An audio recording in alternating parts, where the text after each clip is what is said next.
आज हम देखेंगे पेज नंबर 102 से, क्योंकि पेज नंबर 101 तक हमने पढ़ा दिया है। आप लोग प्लेलिस्ट में जाके घटना चक्र पुनरावलोकन 2024 लिखा हुआ है, उसमें जाके सारी वीडियो एक साथ देख सकते हैं। और अगर आप लोग को ये वीडियो अच्छा लगेगा तो आप लोग लाइक, सब्सक्राइब और कमेंट करिएगा। प्लीज़ मेरा 1000 सब्सक्राइबर कंप्लीट करवा दीजिए।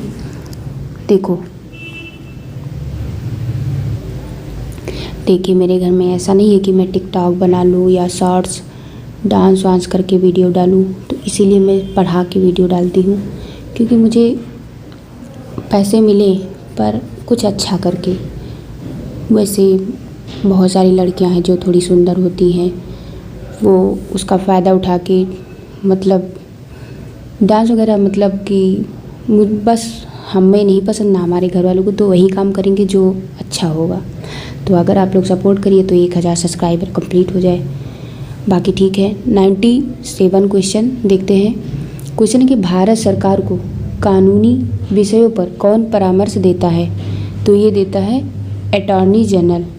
फर्स्ट ऑप्शन सही हो जाएगा, अटॉर्नी जनरल। बात करें संविधान के अनुच्छेद आर्टिकल 76 के अनुसार भारत सरकार को कानूनी मामलों में परामर्श देने के लिए राष्ट्रपति अटॉर्नी जनरल महान्यायवादी की नियुक्ति करता है।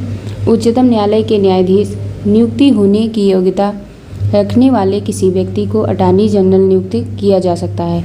ये भारत सरकार का प्रथम विधि अधिकारी है और राष्ट्रपति के प्रसाद पर्यंत अपना पद धारण करता है। देखो, प्रसाद पर्यंत का मतलब होता है राष्ट्रपति के इच्छा के अनुसार, मतलब जब तक राष्ट्रपति की इच्छा होगी तब तक अटॉर्नी जनरल अपने पद पर बने रहेंगे, और जिस दिन मतलब मान लीजिए राष्ट्रपति की इच्छा नहीं होगी, उसी दिन वो चाहें तो जो विधि अधिकारी मतलब अटॉर्नी जनरल है उसको हटा सकते हैं। नेक्स्ट क्वेश्चन है कि भारत का महान्यायवादी किसके द्वारा नियुक्त किया जाता है?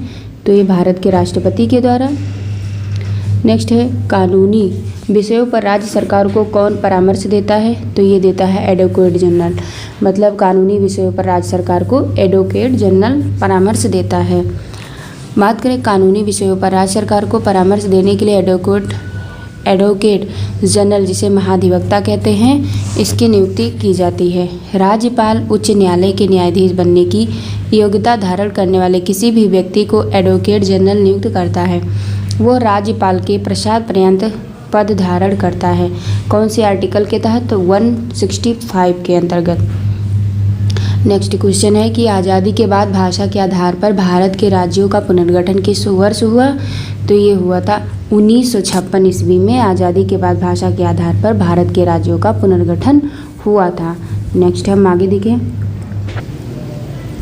बात करें आज़ादी के बाद भारत में राज्य पुनर्गठन अधिनियम 1956 पारित किया गया, जिसमें भाषा के आधार पर राज्यों के पुनर्गठन का प्रावधान किया गया। बात करें लोकसभा का नेता कौन होता है? तो प्रधानमंत्री होता है। क्या हो जाएगा? लोकसभा का नेता प्रधानमंत्री होता है। अनुच्छेद 75(1) के अनुसार राष्ट्रपति लोकसभा में बहुमत दल के नेता को प्रधानमंत्री पद नियुक्त करता है। इसलिए लोकसभा में बहुमत दल का नेता होने के साथ साथ प्रधानमंत्री को पूरी लोकसभा का नेता माना जाता है। नेक्स्ट क्वेश्चन है लोकसभा के लिए चुनाव में निर्वाचित होने के लिए किसी व्यक्ति के लिए न्यूनतम आयु कितनी होनी चाहिए? तो ये हो जानी चाहिए 25 वर्ष। अनुच्छेद 84 ख के अनुसार लोकसभा में निर्वाचित होने के लिए न्यूनतम आयु 25 वर्ष है, तथा राज्यसभा में निर्वाचित होने के लिए न्यूनतम आयु कितनी है? 30 वर्ष। नेक्स्ट क्वेश्चन है लोकसभा का सदस्य चुने जाने के लिए एक व्यक्ति को किस आयु से कम का नहीं होना चाहिए? तो ये सी ऑप्शन हो जाएगा 25 वर्ष। नेक्स्ट है संसद सदस्य बनने हेतु न्यूनतम उम्र क्या है? तो ये है सी 25 वर्ष। अगला है लोकसभा चुनाव का कोई प्रत्याशी अपनी जमानत खो देता है यदि उसे प्राप्त ना हो सके, तो इसका आंसर कौन सा हो जाएगा? तो क्या है कि ये लोकसभा चुनाव में कोई प्रत्याशी अपनी जमानत खो देता है यदि उसे जो है प्राप्त ना हो। तो क्या ना प्राप्त हो? ये डी ऑप्शन हो जाएगा।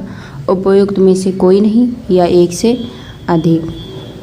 बात करें अगर हम जनप्रतिनिधित्व अधिनियम 1951 की धारा 158 के तहत चुनाव में यदि कोई प्रत्याशी वैध मतों का 1/6 भाग प्राप्त नहीं कर पाता, तब उस उम्मीदवार की जमानत राशि जब्त हो जाती है। अर्थात वो अपनी जमानत खो देता है। नेक्स्ट है, लोकसभा में राज्यवार सीटों का आवंटन सन 1971 की जनगणना पर आधारित है। यह निर्धारण किस वर्ष तक यथावत रहेगा? तो ये 2026 तक यथावत रहेगा। संविधान के 84वें संविधान संशोधन अधिनियम 2000 द्वारा अनुच्छेद 81(3) के परंतु में संशोधन करके 2000 के स्थान पर लोकसभा में राज्यवार सीटों के आवंटन का निर्धारण 2026 तक संशोधित किया गया, जब तक स्थान निर्धारण के लिए 1971 की जनगणना आधार वर्ष होगी। नेक्स्ट क्वेश्चन है कि वर्तमान लोकसभा में प्रत्येक राज्य के लिए स्थानों का आवंटन आधारित है। तो ये 1971 की जनगणना पर जो है वर्तमान लोकसभा में प्रत्येक राज्य के लिए स्थानों का आवंटन आधारित है। फिर से देख लीजिए, वर्तमान लोकसभा में प्रत्येक राज्य के लिए स्थानों का आवंटन 1971 की जनगणना पर आधारित है। नेक्स्ट क्वेश्चन है कि निम्नलिखित भारतीय राज्यों में से किसकी राज्य विधानसभा में सदस्यों की संख्या अधिक है? तो बी ऑप्शन हो जाएगा हिमाचल प्रदेश। बात करें संविधान के भाग 6 में अनुच्छेद 168 से लेकर 212 तक राज्यों के विधानमंडल का वर्णन किया गया है। अनुच्छेद 170 के अनुसार प्रत्येक राज्य की विधानसभा उस राज्य में प्रादेशिक निर्वाचन क्षेत्रों से प्रत्यक्ष निर्वाचन द्वारा चुने गए अधिकतम 500 तथा न्यूनतम 60 सदस्यों को मिलकर बनेगी। वर्तमान समय में सबसे छोटी विधानसभा केंद्र शासित प्रदेश पुडुचेरी 30 की है, जबकि राज्यों में सिक्किम 32 है। इसके साथ ही सबसे बड़ी विधानसभा उत्तर प्रदेश 403 है। उत्तर प्रदेश में 403 मतलब उत्तर प्रदेश में है। जो विकल्प दिया है चारों, उसमें देखा जाए तो अरुणाचल प्रदेश में 60, मेघालय में 60, मणिपुर में 60 की एक संस्था एक समान तथा हिमाचल प्रदेश 68 की संख्या सर्वाधिक है, इसलिए बी ऑप्शन हो जाएगा। नेक्स्ट है, लोकसभा में आंग्ल भारतीय समुदाय के सदस्य मनोनीत करने की शक्ति किसके पास है? तो ये भारत के राष्ट्रपति के पास है। प्रश्नकाल में अनुच्छेद 331 के अनुसार लोकसभा के आंग्ल भारतीय समुदाय से सदस्यों को मनोनीत करने की शक्ति। फिर से देखिए, प्रश्नकाल में अनुच्छेद 331 के अनुसार लोकसभा के आंग्ल भारतीय समुदाय से सदस्यों को मनोनीत करने की शक्ति राष्ट्रपति के पास थी। राष्ट्रपति अधिकतम 2 सदस्यों को नामित कर सकता था। 104वें संविधान संशोधन अधिनियम 2019 द्वारा अब इसे निष्प्रभावी बना दिया गया। नेक्स्ट है, भारतीय संविधान के किस अनुच्छेद के अंतर्गत लोकसभा में अनुसूचित जातियों के आरक्षण का प्रावधान किया गया था? तो ये हो जाएगा अनुच्छेद 330। इसमें जो है भारतीय संविधान के 330 अनुच्छेद के अंतर्गत लोकसभा में अनुसूचित जातियों के आरक्षण का प्रावधान किया गया था। अगर हम एक्सप्लेनेशन देखें तो भारतीय संविधान के अनुच्छेद 330(1) का के तहत लोकसभा में अनुसूचित जातियों के लिए आरक्षण का प्रावधान किया गया है। वही अनुच्छेद 330(1) खा में असम के स्वशासी जिलों के अनुसूचित जनजातियों को छोड़कर अन्य अनुसूचित जनजातियों के लिए तथा गा में असम के स्वशासी जिलों की अनुसूचित जनजातियों के लिए लोकसभा में आरक्षण की व्यवस्था की गई है। नेक्स्ट है, लोकसभा को कार्यकाल पूरा होने के पहले भंग किया जा सकता है। तो डी ऑप्शन हो जाएगा प्रधानमंत्री की सिफारिश पर राष्ट्रपति द्वारा। अनुच्छेद 85(2) खा के अनुसार लोकसभा को कार्यकाल पूरा होने से पहले भंग किया जा सकता है। ऐसा प्रधानमंत्री यानी कि मंत्रिपरिषद की सिफारिश पर राष्ट्रपति द्वारा किया जाता है। नेक्स्ट क्वेश्चन, नेक्स्ट है कि लोकसभा को उसके कार्यकाल की समाप्ति से पूर्व ही भंग किया जा सकता है। तो इसी ऑप्शन हो जाएगा राष्ट्रपति द्वारा मंत्रिपरिषद की सलाह पर। नेक्स्ट है, लोकसभा के कम से कम कितने सत्र बुलाए जाते हैं? तो बी ऑप्शन हो जाएगा वर्ष में 2 बार। अनुच्छेद 85(1) के अनुसार लोकसभा के एक सत्र की अंतिम बैठक और आगामी सत्र की प्रथम बैठक के बीच 6 माह से अधिक का अंतर नहीं होगा। इस प्रकार कम से कम वर्ष में 2 बार सत्र बुलाए जाते हैं। नेक्स्ट है, कौन सा राज्य सबसे अधिक प्रतिनिधि जो है वो लोकसभा में भेजता है? तो ये डी ऑप्शन हो जाएगा, उत्तर प्रदेश। उत्तर प्रदेश लोकसभा में सर्वाधिक प्रतिनिधि भेजता है। इसमें जो है जितने ऑप्शन दिया है उसके अकॉर्डिंग जो देखा जाए तो बिहार में 40, मध्य प्रदेश में 29, पश्चिम बंगाल में 42 और उत्तर प्रदेश में 80। नेक्स्ट है, जहाँ तक लोकसभा में प्रतिनिधित्व का प्रश्न है, कौन से राज्य दूसरे तथा तीसरे दर्जे पे हैं? तो ये हो जाएगा बिहार तथा महाराष्ट्र। प्रश्नकाल के समय 3 नए राज्य नहीं बने थे। उस समय बिहार में लोकसभा सीटों की संख्या 54 तथा महाराष्ट्र में 48 थी। वर्ष 2000 में 3 नए राज्यों के गठन के साथ संख्या में परिवर्तन आया। अब अगर देखा जाए तो लोकसभा में प्रथम स्थान उत्तर प्रदेश 80 सीटें, द्वितीय स्थान महाराष्ट्र 48 सीटें, तृतीय स्थान पश्चिम बंगाल 42 सीटें और मध्य प्रदेश में 29 सीटें, तमिलनाडु में 39, बिहार में 40 सीटें हैं। नेक्स्ट क्वेश्चन है कि लोकसभा का पहला आम चुनाव कब हुआ? तो ये हुआ था 1952 ईस्वी में। लोकसभा का प्रथम आम चुनाव 25 अक्टूबर 1951 से 21 फरवरी 1952 के मध्य हुआ था। यह चुनाव कुल 489 सीटों के लिए हुआ था। लोकसभा का प्रथम अधिवेशन 13 मई 1952 को हुआ। अगला है, राज्यसभा में राज्यों को प्रतिनिधित्व निम्नांकित में से किस आधार पर दिया जाता है? तो ये हो जाएगा बी ऑप्शन, उनकी जनसंख्या के अनुपात के स्थान। क्या हो जाएगा? राज्य में राज्यों को प्रतिनिधित्व जो है उनकी जनसंख्या के अनुपात के स्थान पर जो है दिया जाता है। बात करें राज्यसभा में राज्यों को प्रतिनिधित्व उनकी जनसंख्या के अनुपात में दिया गया है। इस प्रकार किस राज्य से राज्यसभा में कितनी सीटें होंगी, इसका निर्धारण संविधान की जो अनुसूची 4 है उसमें किया गया है। नेक्स्ट है, राज्यसभा के सदस्य चुने जाते हैं तो 6 वर्ष के लिए। राज्यसभा का विघटन नहीं होता है, अर्थात यह एक अस्थायी सदन है। इसके 1/3 सदस्य प्रत्येक 2 वर्ष की समाप्ति पर सेवानिवृत्त निवृत्त हो जाते हैं। राज्यसभा के सदस्यों का कार्यकाल जो होता है वो 6 वर्ष का होता है। और ये किस चीज़ में दिया है? तो अनुच्छेद 83 के फर्स्ट में दिया गया है। नेक्स्ट है, राज्यसभा को अस्थायी सदन कहते हैं क्योंकि इसे विघटित नहीं किया जा सकता है। नेक्स्ट है कि राज्यसभा को भंग करने का अधिकार किसे प्राप्त है? तो ये हो जाएगा उपर्युक्त में से कोई नहीं। राज्यसभा एक अस्थायी सदन है, अतः इसे भंग नहीं किया जा सकता है।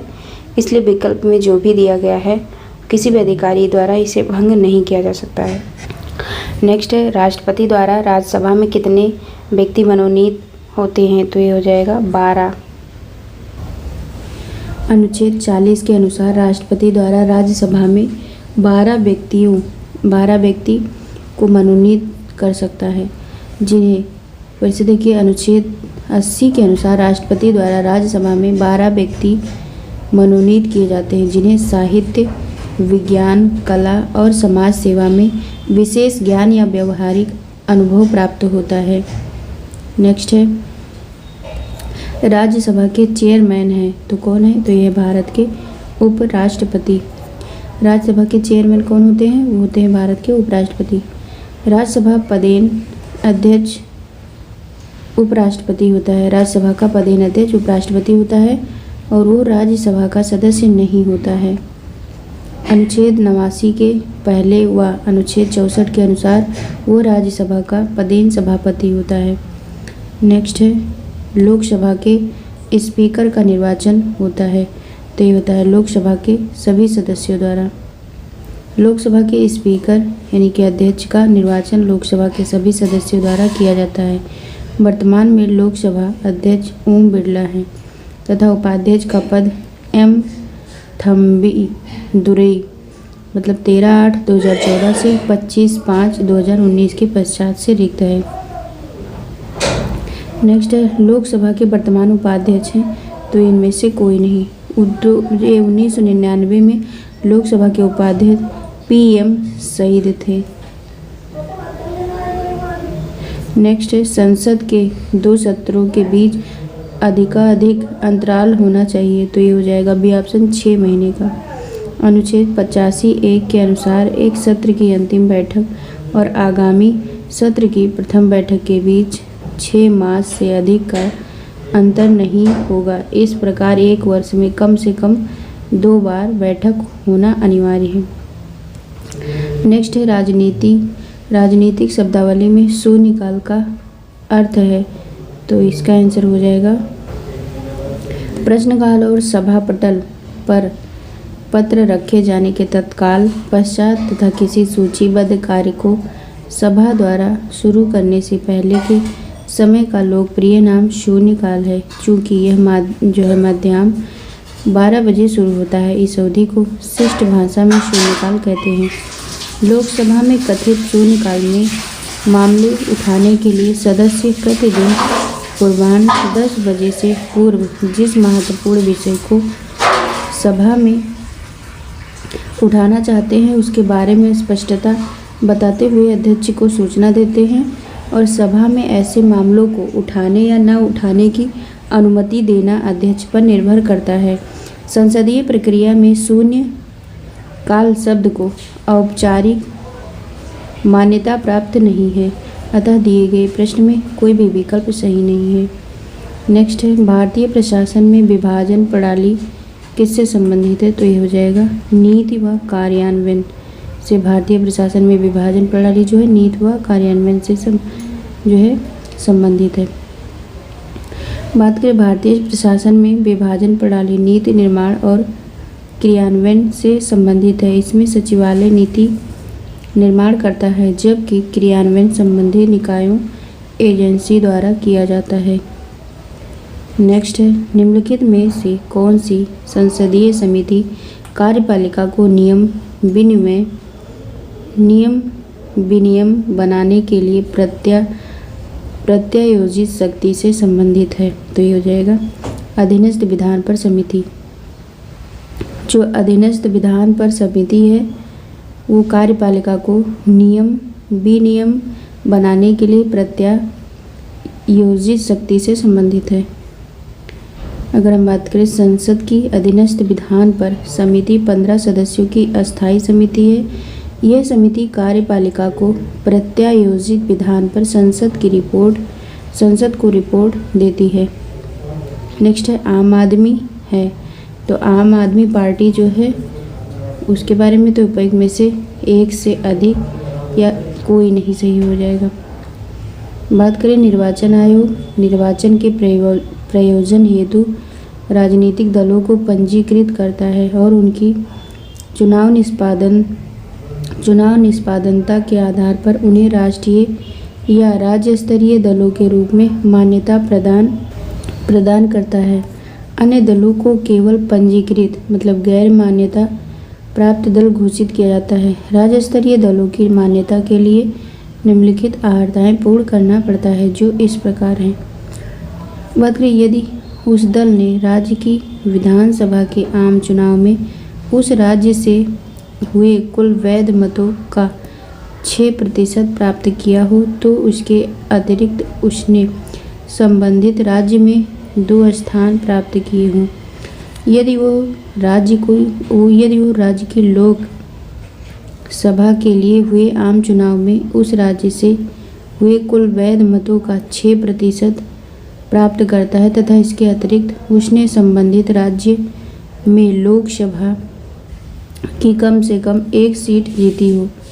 नेक्स्ट है यदि उस दल ने राज्य की विधानसभा के कुल स्थानों का 3% या 3 सीटें जो भी ज़्यादा हो प्राप्त किए हों।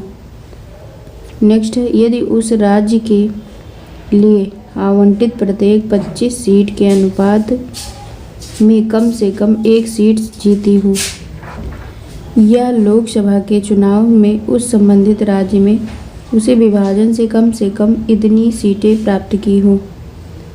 इस प्रकार आम आदमी पार्टी उपयुक्त अर्हताएं पूर्ण करती है, अतः ये एक राज्य स्तरीय पंजीकृत पार्टी है। आपको बता दें कि आम आदमी पार्टी एक पंजीकृत पार्टी, एक राज्य पार्टी तथा क्षेत्रीय पार्टी है। इसलिए विकल्प जो है ई सही है। जो बिहार लोक सेवा आयोग ने अपने प्रारंभिक उत्तर पत्रक में विकल्प ए को सही माना था। किसको सही माना था? ए को, मतलब राज्य पार्टी है। ठीक है, नेक्स्ट अगला है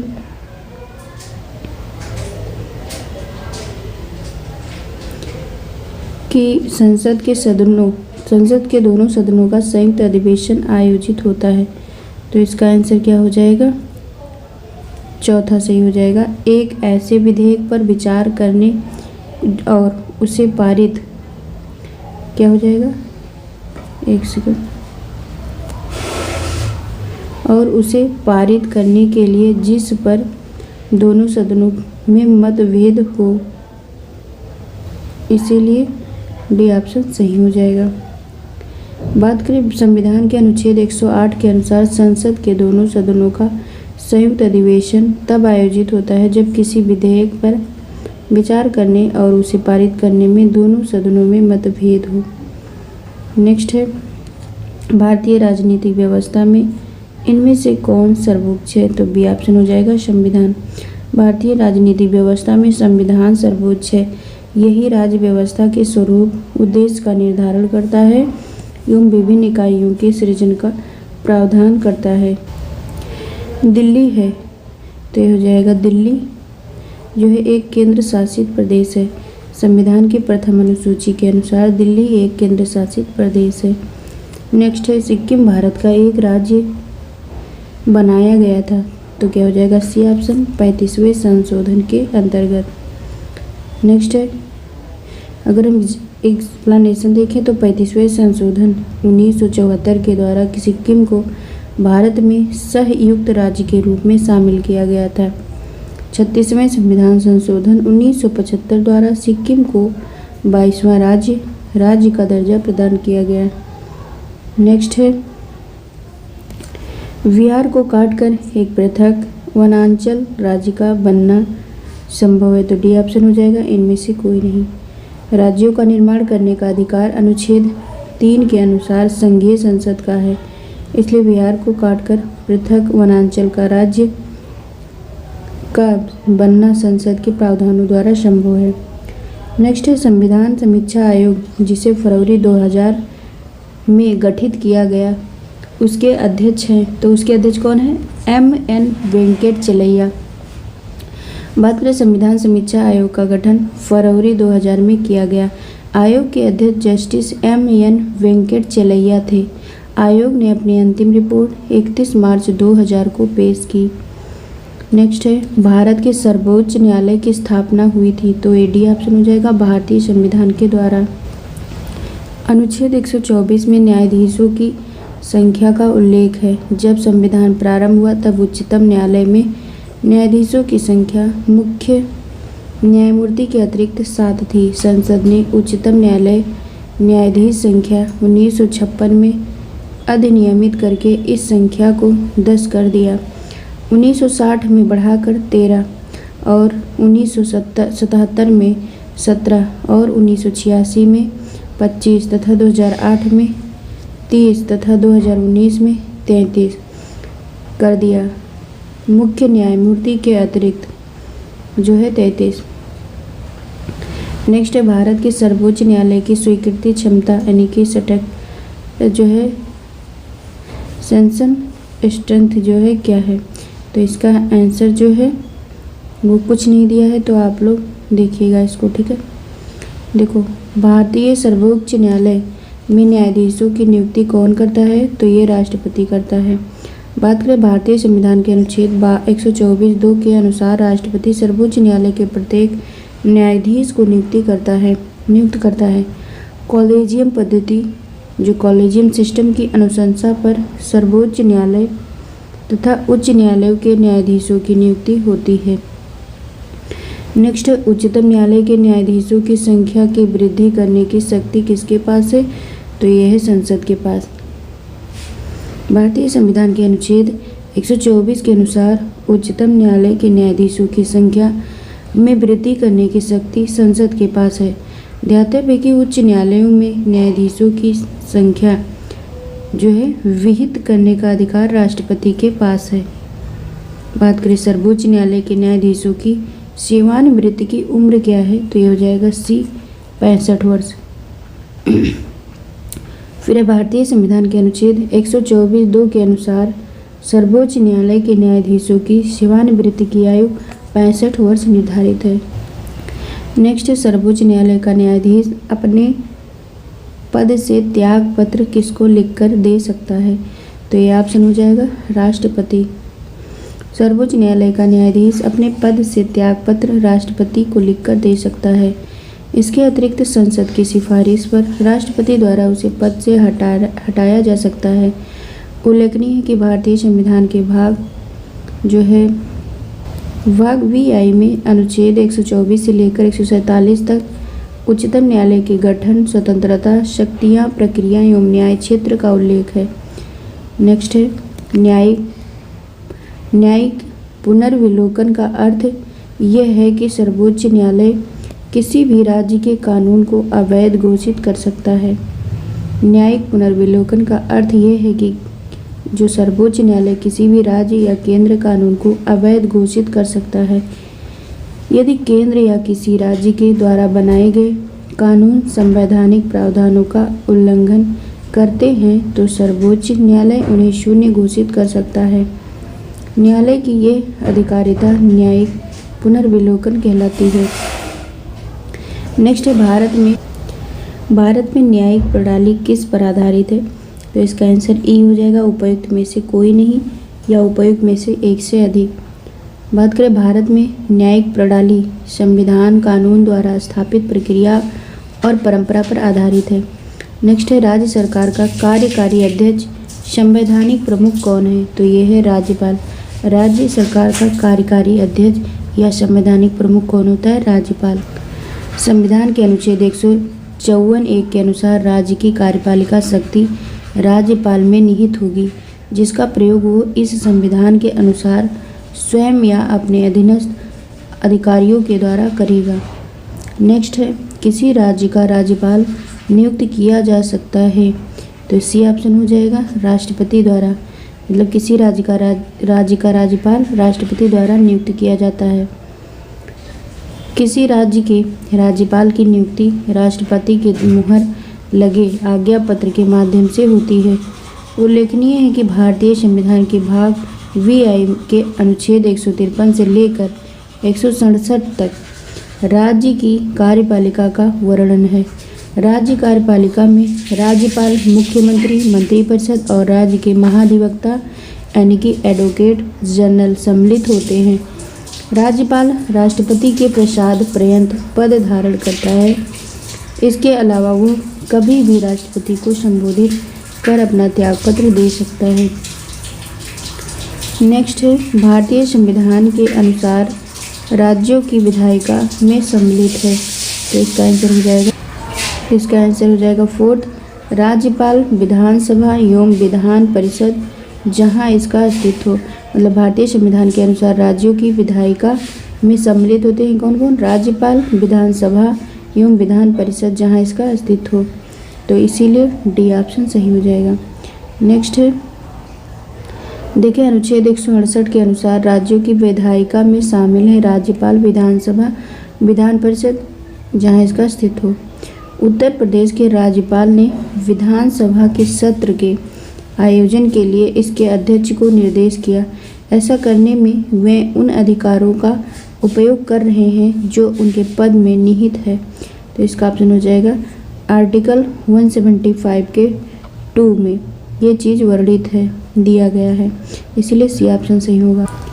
भारतीय संविधान के अनुच्छेद 175(2) के अनुसार राज्यपाल राज्य के विधानमंडल में उस समय लंबित किसी विधेयक के संबंध में संदेश या कोई अन्य संदेश उस राज्य के विधानमंडल के सदन या जो सदनों को भेज सकेगा, और जिस सदन को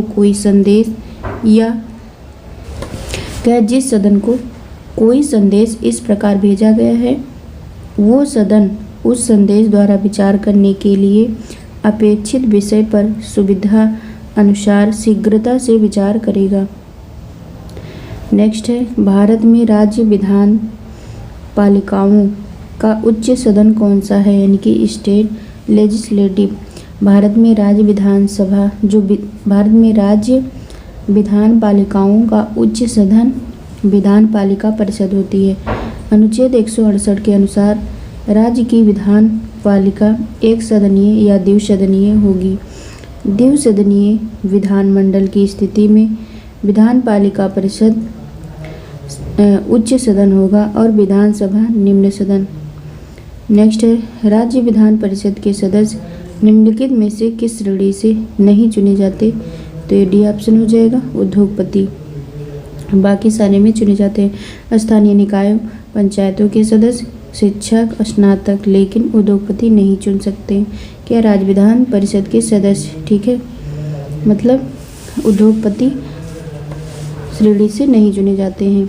बात करें संविधान के अनुच्छेद 171(3) के प्रावधानों के तहत विधान परिषद की संरचना का उल्लेख है। इसमें 1/3 सदस्य स्थानीय निकायों द्वारा, 1/12 सदस्य न्यूनतम 3 वर्ष से स्नातकों द्वारा, 1/12 सदस्यों की न्यूनतम 3 वर्ष से अध्यापन कर रहे लोग चुनेंगे, जो माध्यमिक स्तर से निम्न स्तर के नहीं होने चाहिए। 1/3 सदस्यों को विधानसभा के सदस्यों द्वारा तथा शेष सदस्य को राज्यपाल द्वारा जो है नामांकित किया जाता है। अतः उद्योगपति श्रेणी से राज्य विधान परिषद के सदस्य नहीं चुने जाते हैं। नेक्स्ट है, किसी राज्य के विधान परिषद की संरचना अथवा विघटन किया जा सकता है, तो बी ऑप्शन हो जाएगा, केंद्रीय संसद द्वारा।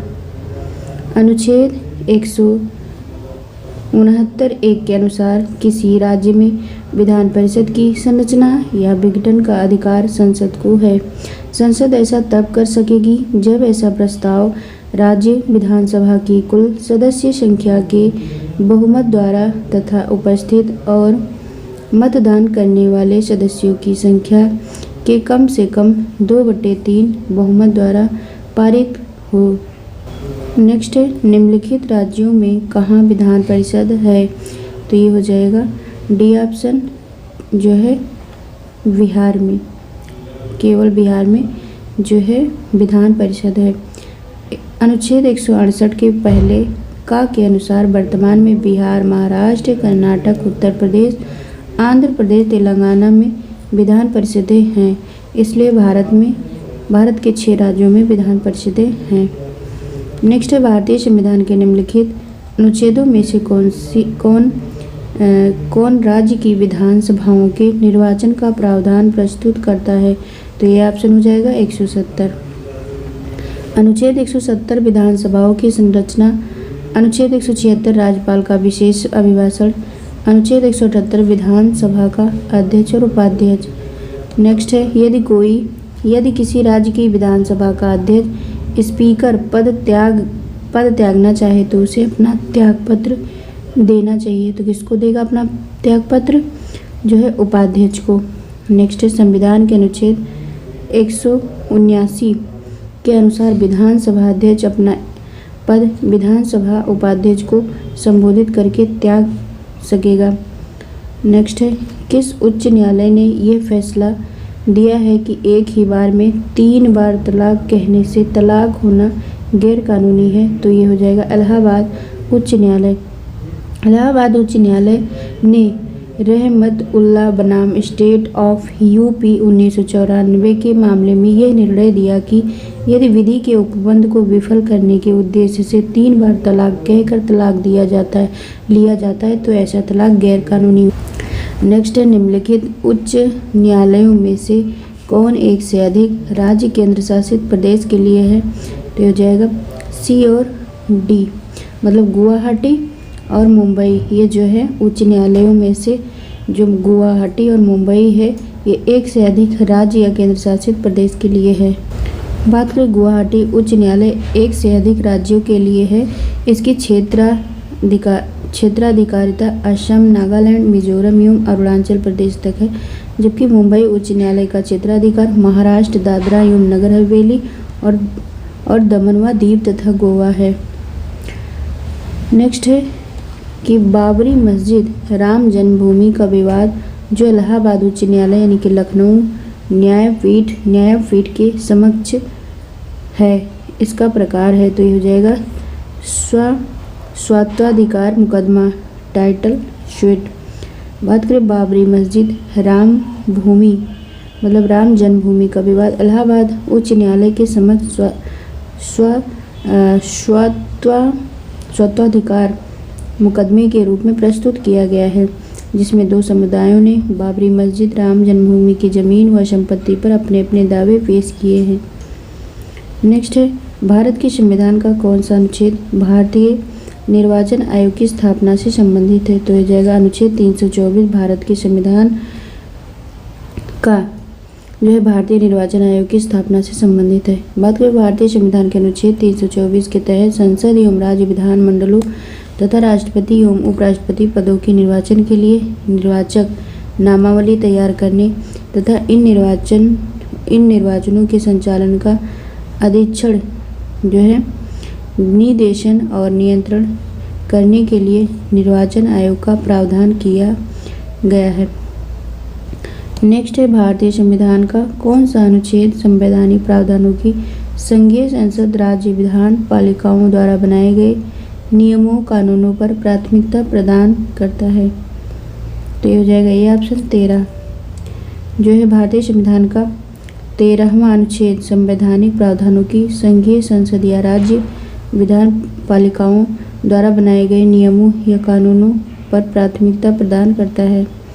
बात करें संविधान के अनुच्छेद 13 में यह प्रावधान है कि संघ व राज्य कोई ऐसा कानून नहीं बनाएंगे जो भाग 3 में प्रदत्त मौलिक अधिकारों को छीनती है या न्यून करती है।